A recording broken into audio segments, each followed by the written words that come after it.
refletir nessa noite no Salmo primeiro Salmo da Bíblia, Salmo número 1.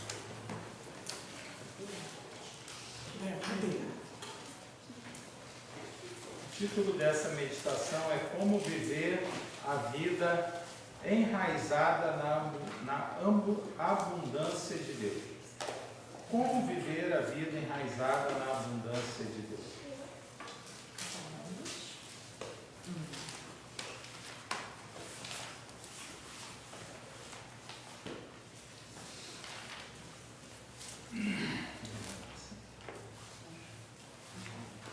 Amém? Como é feliz aquele que não segue o conselho dos ímpios, não imita a conduta dos pecadores, nem se assenta na roda dos zombadores. Ao contrário, sua satisfação está na lei do Senhor, e nessa lei medita dia e noite. É como árvore plantada à beira de águas correntes, dá fruto no tempo certo, suas folhas não murcham, tudo o que ele faz prospera. Não é o caso dos ímpios, são como a palha que o vento leva. Por isso, os ímpios não resistirão no julgamento, nem os pecadores na comunidade dos justos. Pois o Senhor aprova o caminho dos justos, mas o caminho dos ímpios leva à destruição. Amém? Amém. Feche seus olhos mais uma vez. Senhor, nosso Deus e nosso Pai, nós, ó Deus, estamos mais uma vez aqui na Tua casa nessa noite para agradecer ao Senhor, Deus, por essa oportunidade. Obrigado, Deus, por estarmos aqui reunidos, Deus, nessa noite. Termos, ó Deus, de um modo especial a gratidão ao Senhor pela vida da Bianca, mas também agradecer ao Senhor pela vida da Priscila e do Cauã, que nos ministraram louvor nessa noite. Ó Deus, obrigado por essas vidas, que a Tua bênção possa continuar sendo derramada, Deus, sobre a vida dos Teus servos, e que eles possam, a cada dia, Deus, sentindo mais tranquilidade, mais à vontade, recebendo o dom do Senhor, Deus, para que consigam sempre, Deus, estar disponíveis para louvar, engrandecer e exaltar o nome do Senhor através dos instrumentos, através dos louvores, e nós somos gratos a Ti. Queremos pedir agora por essa palavra, que o Senhor fale conosco, fale aos nossos corações e nos ajude a entender, ó Deus, como nós podemos viver, ó Deus, e termos uma vida enraizada, ó Deus, na abundância do Senhor. Fala conosco, ó Deus, em nome de Jesus. Amém. Amém. Esse salmo, ele nos mostra duas maneiras de nós sermos humanos, né? Duas formas de ser, de estar na vida, né? Duas formas que cada um de nós pode decidir, escolher e viver. Uma forma é alguém que é como uma árvore da vida, uma árvore florescendo, uma árvore plantada junto a um riacho.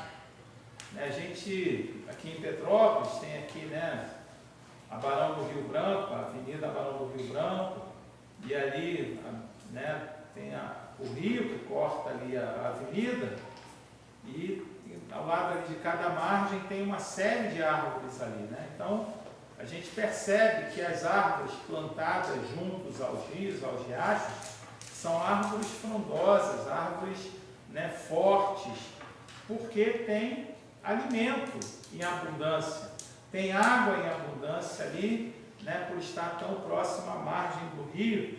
E o salmista, ele usa essa imagem para nos mostrar, né, que aquele que tem a sua vida plantada junto ao Senhor é alguém que é comparado a essa árvore saudável, essa árvore frondosa, essa árvore viçosa. E a outra maneira de viver é uma comparação com a palha, né? A palha do trigo, né? O salmista que ele está pensando na palha do trigo, né? Que o vento, depois de um determinado tempo, soprava ali sobre o grão, né? Do trigo, e aquela palha ela era levada pelo vento. Então, o poema bíblico começa dizendo que bem-aventurado o homem, né? A mulher, a pessoa que vive de uma determinada maneira.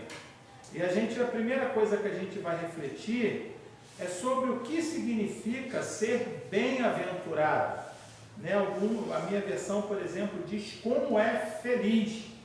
Né? Na Bíblia existem duas palavras que podem ser traduzidas por abençoado. Uma é baru, que descreve o favor e a abundância de Deus sobre a vida de cada um de nós. Essa palavra ela descreve, né, o favor e a abundância de Deus. É alguém que reconhece, a própria pessoa que reconhece o favor e a abundância de Deus sobre a sua própria vida. E a outra é ashrei, que é aquilo o que alguém sabe, né, sobre aquele que é baru, né, sobre aquele que é abençoado. Ou seja, como é bom e desejável quando alguém experimenta a bênção de Deus. Podemos dizer que é como se alguém dissesse: olha como essa pessoa tem uma vida boa. Ou seja, o salmista aqui ele está querendo dizer para nós e dar a ideia, né, de que a bênção de Deus sobre as nossas vidas é como um testemunho da manifestação de Deus nas nossas vidas e nos nossos corações. Por isso que a tradução da Nova Versão Internacional que eu li, diz como é feliz. Né? Como é feliz aquele que não segue o conselho dos ímpios, que não imita a conduta dos pecadores, nem se assenta na roda dos zombadores. Ou seja, é alguém que está de fora olhando para a sua vida e dizendo: olha só como essa pessoa, como a Paula tem uma vida boa. Olha só como a Paula tem uma vida boa, porque ela é abençoada pelo Senhor. Não é ter uma vida boa porque a gente tem tudo, né, dos favores desse mundo, que a gente tem todas as coisas que a gente precisa nesse mundo, mas porque a gente tem aquilo que é o mais importante sobre as nossas vidas, que é o cuidado, a proteção e o amor do nosso Deus, guardando as nossas vidas, cuidando de cada detalhe das nossas vidas. Hoje pela manhã nós refletimos, né, sobre a paz de Deus, né, falamos aqui sobre o Shalom, né, e o Shalom, a ideia do Shalom é que nós somos guardados, protegidos e abençoados por Deus de uma maneira integral. Todas as áreas da nossa vida são cuidadas pelo Senhor, mas isso não significa que a gente não tenha problemas, mas é que mesmo em meio aos problemas, mesmo em meio às dificuldades, é possível a gente experimentar o cuidado de Deus e a paz de Deus. Aquela paz que o apóstolo Paulo vai dizer que é a paz que excede todo entendimento. Né? Jesus, no Evangelho de João, eu citei esse texto pela manhã também, lá no capítulo 14, ele vai dizer assim: eu deixo-vos a paz, a minha paz vos dou, mas não vou lá dou como o mundo a dá. Ou seja, Jesus está dizendo: a paz que eu tenho para vocês é uma paz que é diferente da paz que o mundo dá. A paz do mundo é uma paz circunstancial, ou seja, depende das coisas, como as coisas estão acontecendo na nossa vida. Depende, né, se a minha saúde está bem, se eu estou com a saúde em dia, eu sinto paz. Se eu tenho dinheiro para pagar as contas, para comprar o alimento para o mês inteiro, está tudo bem. Né? Se eu estou empregado, eu estou tranquilo. Mas a paz de Jesus é uma paz que, mesmo que alguma dessas coisas possa sair do lugar, mesmo que alguma dessas coisas não dê certo, a gente consegue experimentar a paz, o cuidado e a alegria do Senhor nas nossas vidas.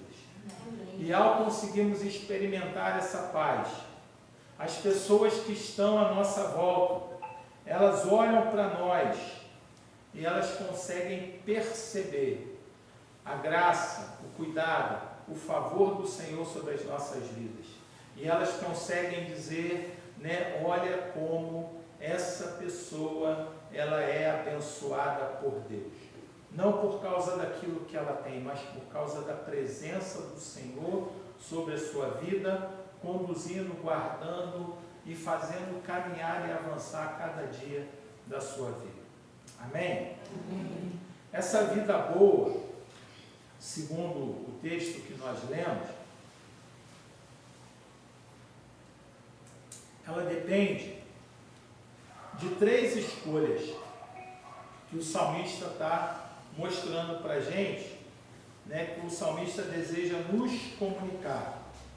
A primeira é a pessoa que não segue o conselho dos ímpios. Segundo, não permanece no caminho dos pecadores e não se assenta na roda dos zombadores. Observe a progressão que o texto traz para nós. Ele segue, né, primeiro diz, não segue o conselho dos ímpios, não permanece, né, no caminho dos pecadores e nem se assenta na roda dos zombadores. Né? É uma progressão que vai conduzir para uma imobilidade. Né? Se eu sigo o conselho, né, ouço aquilo que alguém me fala e vou e coloco em prática, eu começo a achar aquilo legal e vou querer estar junto ali daquela roda, junto ali, caminhando com aquelas pessoas, permanecendo junto delas.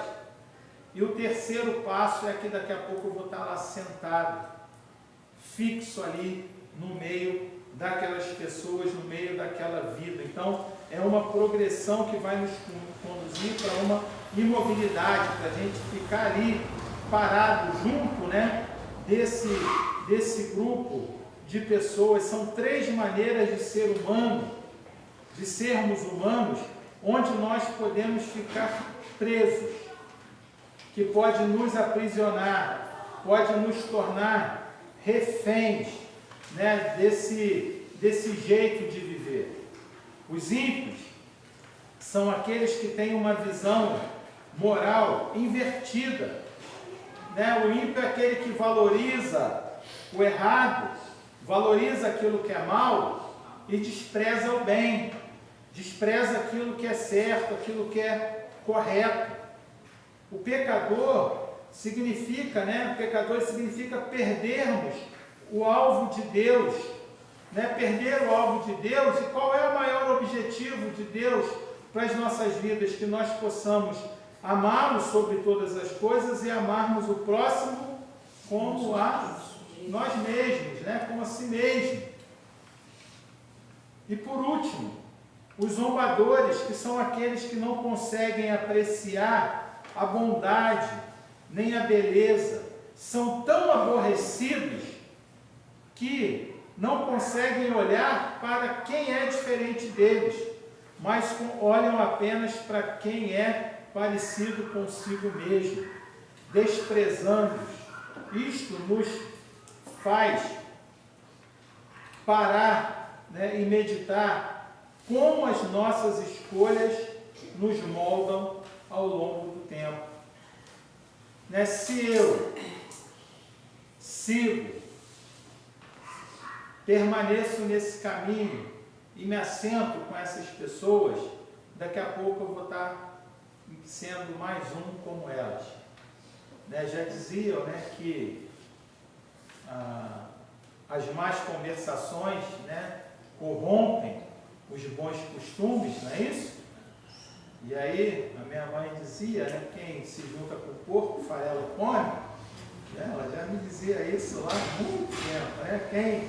Quem anda com quem está fazendo coisa errada, vai fazer coisa errada juntos também. A moral da história. Isso é muito perigoso, principalmente na fase de adolescente.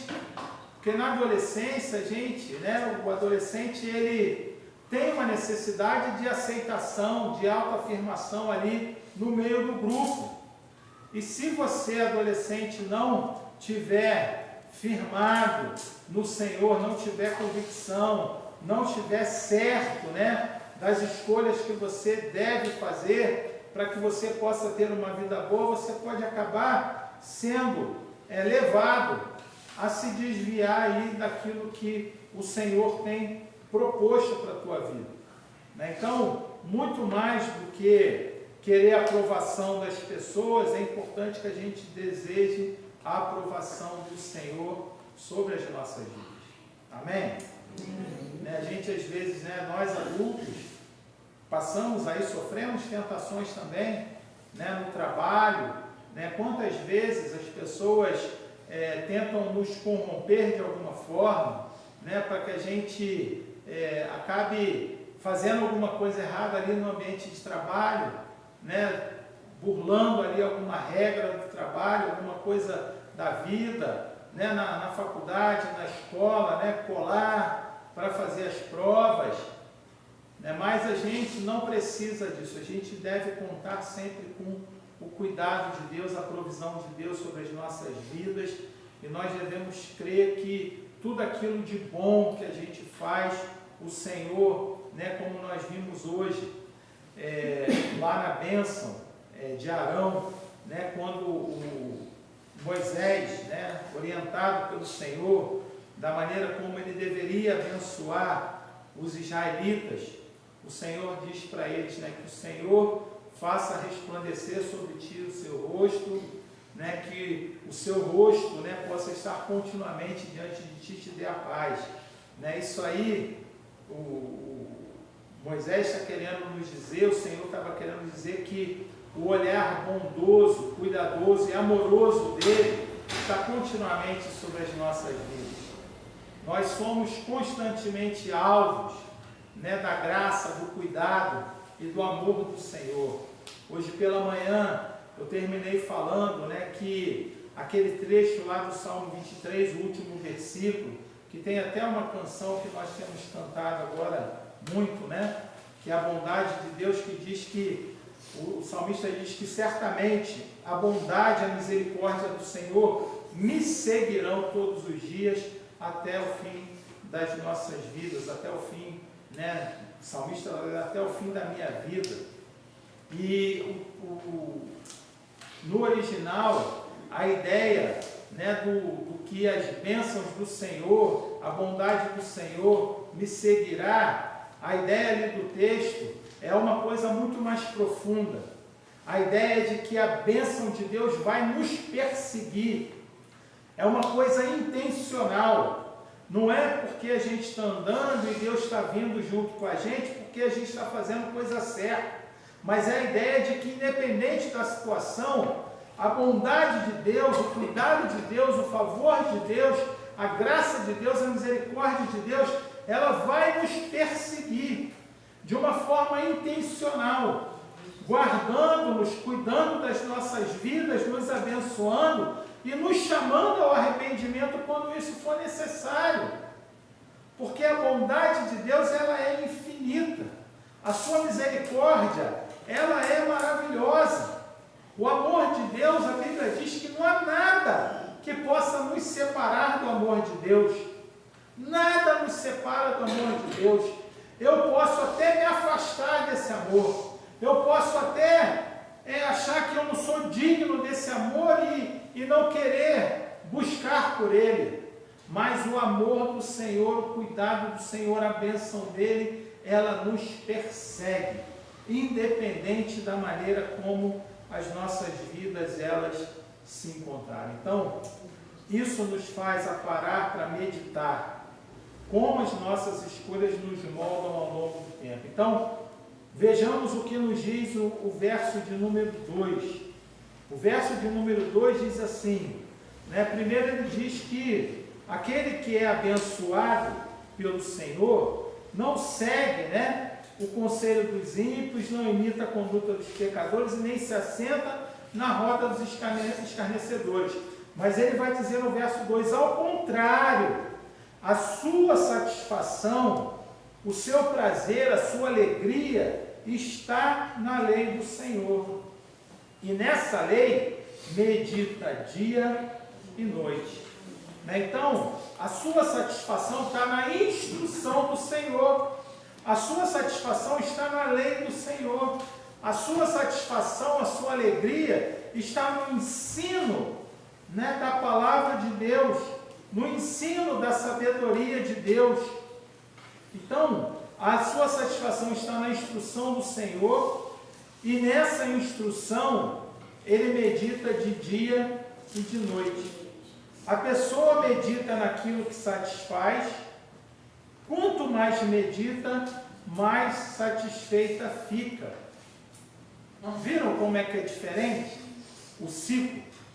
A pessoa medita naquilo que satisfaz. Quanto mais medita, mais satisfeita ela vai ficar. Ou seja, é como se fosse um ciclo infinito, que o Senhor, nessa palavra, nos chama a vivermos e a experimentarmos, de sentirmos alegria, prazer verdadeiro em buscar o Senhor na sua palavra, em meditarmos na lei do Senhor, meditarmos na sabedoria de Deus, meditarmos naquilo que vai nos trazer vida. A palavra de Deus é alimento para as nossas almas, para o nosso coração. A palavra de Deus, ela é luz para o nosso caminhar. A palavra de Deus, ela traz força, coragem, encorajamento para que a gente possa caminhar. A palavra de Deus, ela nos dá esperança para que a gente consiga suportar os dias difíceis, os dias maus. E todas as vezes que a gente vai descobrindo algo novo nessa palavra, isso vai fazendo com que o nosso coração se alegre ainda mais, que a gente sinta mais prazer, que a gente sinta mais satisfação, que a gente sinta mais alegria de nos debruçarmos sobre essa palavra. Então a pessoa medita naquilo que a satisfaz. Quanto mais medita, mais satisfeita fica. A palavra medita é usada em outros lugares na Bíblia para descrever o som de um pombo ou de um urso quando está mastigando.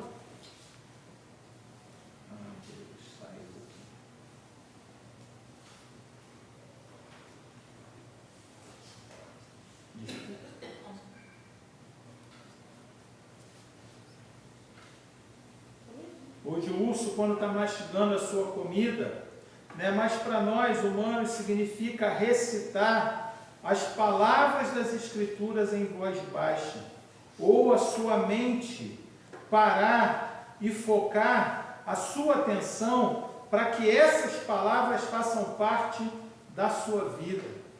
Não é só a gente fazer uma leitura do texto, não é só a gente ler a Bíblia de uma maneira mecânica, mas é a gente ler a Bíblia e de repente uma palavra salta aos nossos olhos, uma palavra mesmo, uma única expressão, e aquilo ali dá um clique e a gente entende algo diferente que Deus quer nos dizer, porque é o Espírito Santo a nos comunicar. É a gente ler um texto e de repente tem um versículo ali que fala muito aos nossos corações. Por exemplo, a gente lê uma genealogia, a Bíblia está cheia de relação familiar, relação familiar de nomes, da ancestralidade, da hereditariedade, quem é filho de quem. E ali a gente pode ler, por exemplo, a genealogia de Jesus.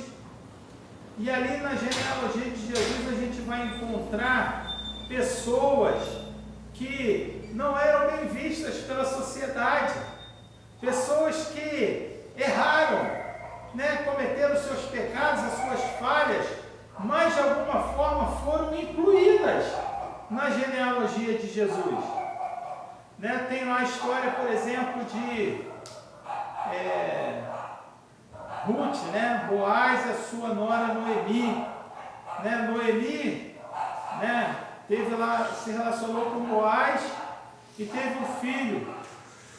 E ali é daquela família que vai vir a família de Davi.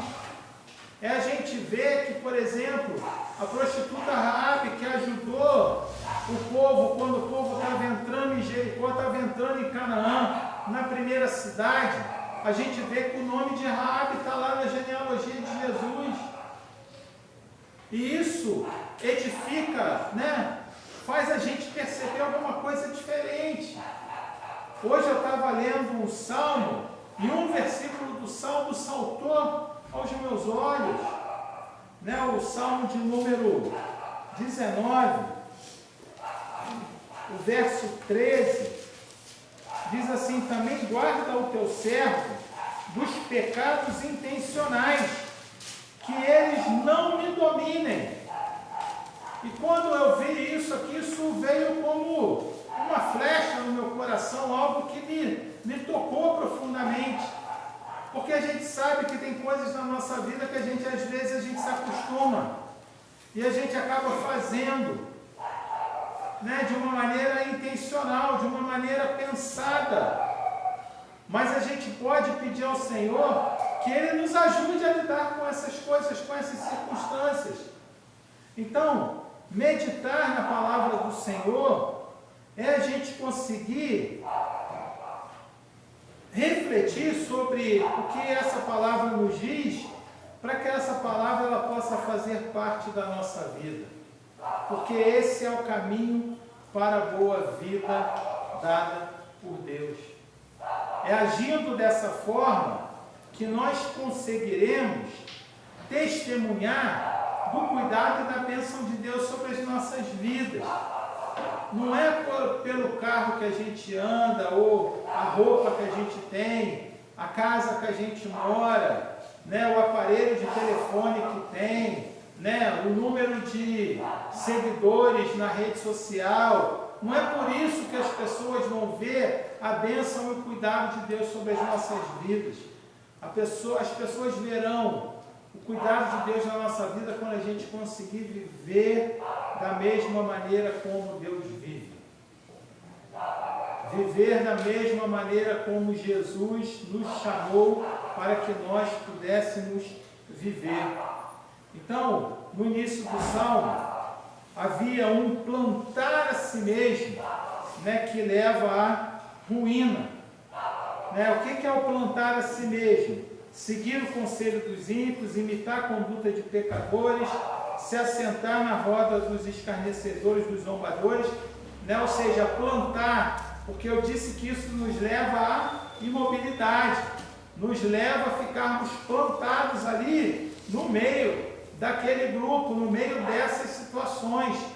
Então o Salmo começa falando sobre o plantar a si mesmo que leva à ruína. Mas com a meditação na palavra de Deus, nós podemos nos plantar de uma forma que nos dá vida e não ruína. É um plantar diferente. É um plantar, né, estarmos plantados no jardim do Senhor. Observem aqui a linguagem do Éden. A árvore que cresce junto a ribeiro de águas, folhas que nunca murcham, frutos abundantes, é como ser uma árvore da vida. Né? Se você for ler lá o texto do capítulo 1 de Gênesis, e o capítulo 2, a descrição ali do jardim, é isso que vocês vão ver. Né? Uma árvore que cresce junto a um ribeiro de águas, folhas que não murcham e frutos abundantes, que é o que vai, né, aparecer depois de lá no Apocalipse, quando vai falar da Nova Jerusalém. Como é a Nova Jerusalém, como é, né, a eternidade, o lugar que o Senhor tem preparado para cada uma e para cada um de nós. Então, quando seres humanos, né, quando nós meditamos e vivemos na instrução de Deus, nós somos como uma árvore da vida. Uma árvore que dá vida, né, não apenas para si mesma, não é só uma vida saudável para si, mas eu disse esses dias aqui, algo que me recordo agora, né, que a árvore, ela não dá fruto para si mesma. Não é verdade? Né? A bananeira, né, tem lá os seus cachos, as pencas de banana, mas aquilo ali é para alimentar os animais e para alimentar os homens. Né? A manga, a mangueira, né, a uva, né, a parreira, a videira não vai dar uva para si, mas é para o outro. E assim é no mundo natural, e assim deve ser também no mundo espiritual. Nós devemos frutificar para alimentar e abençoar a vida daqueles que estão à nossa volta, aqueles que estão ao nosso redor, aqueles que nos seguem, que nos acompanham de perto. Né? Então, a gente começa a provar a vida abundante de Deus para nós mesmos e para os outros. E assim vem a prosperidade de Deus, verso número 3. É como árvore plantada a ribeiro de águas correntes, dá fruto no tempo certo, suas folhas não murcham e tudo o que faz prospera. Né? Prospera. Ou seja, prospera para a gente, prospera para os outros. A sabedoria, né? A lei de Deus, a instrução na palavra de Deus, nos leva para uma vida boa, nos leva para esse lugar da bênção de Deus, de sermos reconhecidos como abençoados pelo Senhor. Amém? A segunda parte do Salmo vai mostrar o contraste, né? Um tipo de pessoa que vive plantada para si mesmo e outra plantada firmemente. Uma é como palha, né? Casca de trigo levada pelo vento. E aí vai dizer, por isso os ímpios não resistirão ao julgamento, nem os pecadores na comunidade do justo. Quem medita decide não permanecer no caminho dos pecadores. E isso contrasta com os ímpios que não resistem quando Deus traz a sua justiça. Esse salmo ele aponta, né, também para um momento em que vai ter uma prestação de contas. Eu lembro lá do Eclesiastes capítulo 12, quando ali o pregador está instruindo os jovens, ele diz para os jovens assim, vocês podem fazer aquilo que vocês quiserem, faz aquilo que você sentir vontade de fazer, aquilo que os seus olhos virem, contemplarem, mas ele vai terminar dizendo assim, mas se lembre que um dia vocês prestarão contas de tudo aquilo que vocês fizerem. Vai ter um momento que a gente vai ter que prestar contas. Vai ter um momento que a gente vai ter que comparecer na presença do Senhor. E aqueles que decidiram permanecer, seguir, se assentar, ou seja, ficar plantado nesse caminho que leva à perdição, serão como a palha, que é levada pelo vento, frágeis. Mas quem escolhe caminhar, meditando na palavra do Senhor, vivendo a palavra do Senhor, tendo prazer, satisfação nessa palavra, esse é como alguém que está plantado junto à beira de um riacho, com as raízes firmes, fortes, profundas, que nos mantém de pé, mesmo no meio da adversidade, mesmo quando o vento vem, o vendaval, a chuva, né, as águas do rio sobem, é possível a gente permanecer ali firmado, porque as nossas raízes são raízes profundas, estamos enraizados na bênção e no cuidado de Deus sobre a nossa vida. Então, o texto vai terminar da forma como ele começou, apresentando a escolha entre dois caminhos, pois o Senhor aprova o caminho dos justos, mas o caminho dos ímpios leva à destruição. Um que leva a vida que floresce, e outro que leva a ruína que definha. E o que define é aquilo em que nós meditamos. O que vai definir a maneira como nós vamos viver, é aquilo que nós meditamos e a maneira como nós vivemos, né? Porque não é só meditar, mas é fazer com que essa palavra ela ganhe vida nas nossas vidas, né? Que nós consigamos viver essa palavra, viver os ensinamentos da palavra do Senhor na vida de cada um de nós. Esse poema, assim como toda a palavra de Deus, foi criada para uma vida inteira de meditação, leitura e releitura lenta, permitindo que oriente todas as nossas escolhas e vivermos uma vida próspera ou abençoada. Então, esse ciclo, né? Eu tenho prazer na lei do Senhor, e na lei do Senhor eu medito de dia e de noite. É algo que eu disse que é um ciclo, né? Cíclico. Ou seja, eu medito, eu sinto satisfação, e eu volto lá e medito mais, e medito de novo, e vou, né, crescendo, me fortalecendo, adquirindo não apenas conhecimento, né, dos textos, para poder citá-los de cor, mas eu faço com que esses textos eles sejam parte da minha história e da minha vida. E esse é um processo que dura enquanto nós aqui vivermos. Não é algo para a gente fazer só essa semana, porque a gente pode sair daqui motivado hoje e querer começar isso, e a gente pode até conseguir começar, mas a gente precisa não apenas começar, mas a gente precisa ter constância, dar seguimento, fazer com que isso se torne uma coisa prazerosa. A gente tem uma dificuldade aqui no nosso país, que a gente não é incentivado à leitura, por exemplo, adquirir o hábito de ler, de ter livros. Então, às vezes, para nós, é difícil a gente conseguir adquirir um hábito assim, mas conforme a gente vai começando, conforme a gente vai descobrindo, né, a Bíblia, a Palavra de Deus, a gente vai descobrindo, né, indicações de leituras boas, que complementam, né, o ensino da Palavra de Deus, a gente vai fazendo com que isso se torne cada dia mais prazeroso, menos pesado.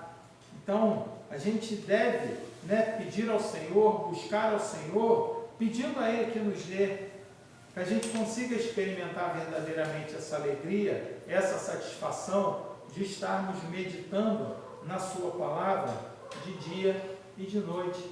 Ou seja, né, eu vou, leio, e aquilo fica ali, eu vou ruminando, né, aquela palavra está ali dentro de mim, e eu vou pedindo ao Espírito Santo que me mostre, que fale comigo, que complete aquilo que eu achei que eu entendi. Se tem alguma coisa mais profunda que eu preciso descobrir, e aí amanhã, na semana que vem, eu vou lá e pego outro texto, e outro texto vai falar comigo também, e aí um dia, quando eu menos esperar, aquilo que eu li vai se juntar com outra coisa, e aquilo vai fazer um sentido novo para a minha vida, e vai me fortalecer, e vai me ajudar a seguir firme aí nesse caminho, que é o caminho do Senhor. Então, se eu, né, medito, leio, releio,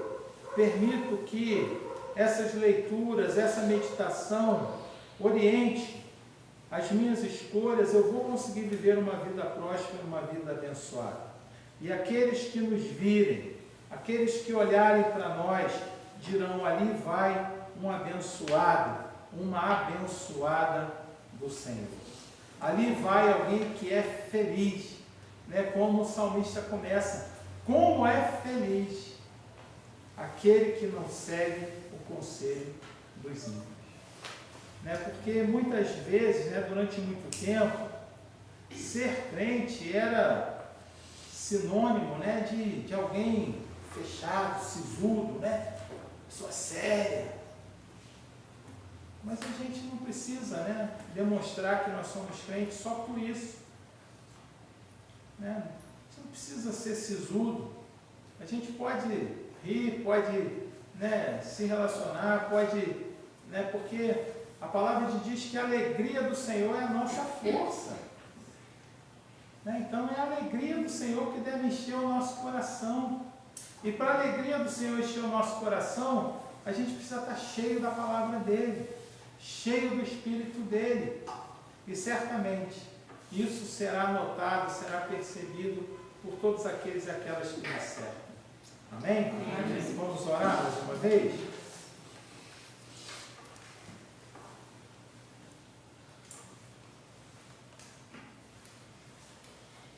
Senhor, nosso Deus, nosso Pai, nós, Deus, agradecemos ao Senhor mais uma vez por esse dia. Agradecemos, Deus, de um modo muito especial por essa palavra tão gostosa, Deus, tão cheia de vida, Senhor, que o Senhor nos trouxe nessa noite. Obrigado, Deus, por essa reflexão nesse salmo, que nós conhecemos, sabemos até recitar de cor muitas vezes, mas como nós pudemos aprender hoje com o Senhor.